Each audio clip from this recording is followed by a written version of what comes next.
Formality से कोई प्रदूषण पैदा होता है, ये एक नहीं मानने वाली बात है। साउंड पोल्यूशन जो आपकी व्हीकल्स पैदा कर रही है, जो आपके ऑटो पैदा कर रहे हैं, जो कारपोरेशन का कचरा उठाने वाली गाड़ी सुबेरे सुबेरे दरवाजे पे पहुंचकर गाना गाती है, उससे बीमार लोग जो सोते रहते हैं उनकी नींद खुल जाती है, जो बच्चे सोते हैं उनकी नींद खुल जाती है। इसको न देखकर जो जमीन के ऊपर प्रदूषण हो रहा है, इसको न देखकर आप हवा में उड़ रहे हैं। हवा में मत उड़िए और किसी भी कानून को बनाने के लिए इतनी जल्दीबाजी मत कीजिए। पहले बहुत सोचना समझना चाहिए, फिर उसके बाद कोई रेगुलेशन जारी करना चाहिए। और भोपाल से कोई भी रेगुलेशन जारी होता है तो उसके तुरंत बाद नगरीय निकाय की तरफ से रेगुलेशन जारी होता है। इस बार नगरीय निकाय की तरफ से कोई भी रेगुलेशन जारी नहीं हुआ कलेक्टर साहब की तरफ से, जो कि बहुत जल्दी आ जाना चाहिए था कि क्या करना है और क्या नहीं करना है। कलेक्टर साहब का कोई नोटिस निकले, उसके बाद पुलिस एक्शन में आ जाती है। पुलिस जाके मंदिरों से मस्जिदों से स्पीकर उतरवाने लगती है। किसने दिया ऑर्डर?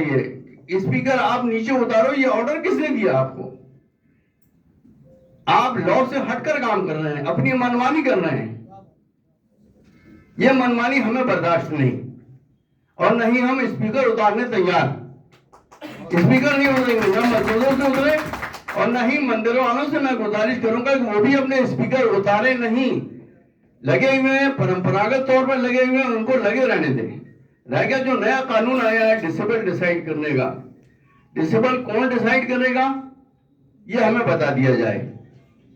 कितना डिसेबल लगना है, हर मशीन में डिसेबल इंडिकेट करने का कोई प्रावधान नहीं। किसी के पास सस्ती मशीनें लगी हुई हैं, किसी के पास महंगी मशीनें लगी हुई हैं।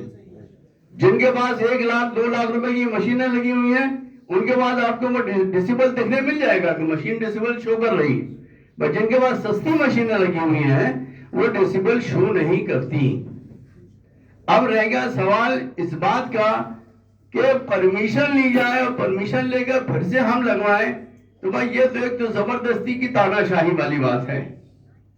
जो चीज परंपरागत तौर पर बरसों से लगी हुई है, उसको आप नए तरीके से निकलवा के बोल रहे हो कि परमिशन लो, परमिशन लेने के बाद आप लगाओ।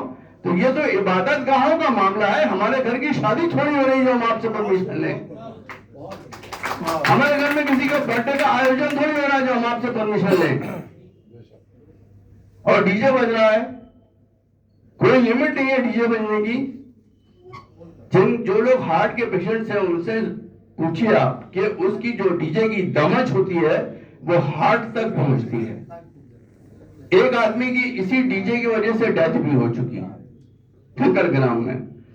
लिहाजा मैं कलेक्टर साहब से गुजारिश करूंगा कि अपने दिशा निर्देश जारी करें और पुलिस को मनमानी करने से रोकें। जो गांव-गांव पहुंच रही है, आउटर एरिया में पहुंच रही है, जाके स्पीकर उतरवा रही है। स्पीकर उतरवाने का रूल किसने निकाला? किसने ऑर्डर निकाला? आप हमें ऑर्डर दिखा दीजिए कि स्पीकर उतारना है मंदिरों से, मस्जिदों से, गिरजाघरों से, तब उतार लेंगे। हाईकोर्ट का ऑर्डर है आपके पास?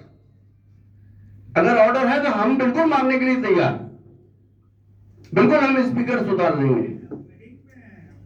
रह गया साउंड कम करने की बात, इससे हम बिल्कुल पूरी तरह से एग्री हैं, पूरी तरह से एग्री।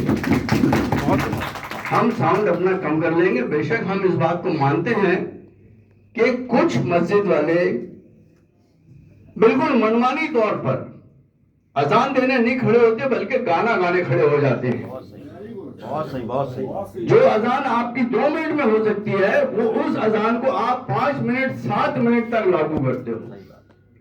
ये गलत है, इसमें पाबंदी बहुत जरूरी है।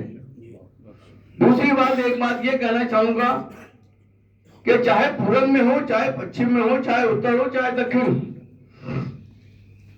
नमाज का समय सब जगह एक टाइम पर शुरू होता है। पूरब का अलग, पश्चिम का अलग, दक्षिण का अलग, उत्तर का अलग, ऐसा नहीं है। 4:10 पर नमाज का टाइम शुरू होना है तो 4 प्रदेश में नमाज पढ़ी जाएगी। अब ये अजाने कहीं 4:10 पे हो रही है, कहीं 4:15 पे हो रही है, कहीं 4:20 पे हो रही है। 3:30 ये गलत है।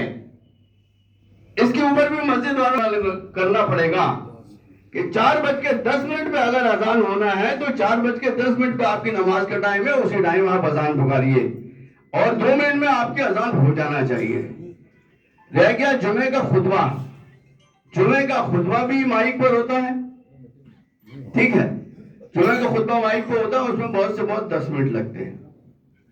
और फजर की नमाज को छोड़कर बाकी चारों नमाजों का जो समय है वो मार्केट समय में आता है। ये इस टाइम किसी के सोने का समय नहीं होता, सोने का समय सिर्फ सुबह का होता है।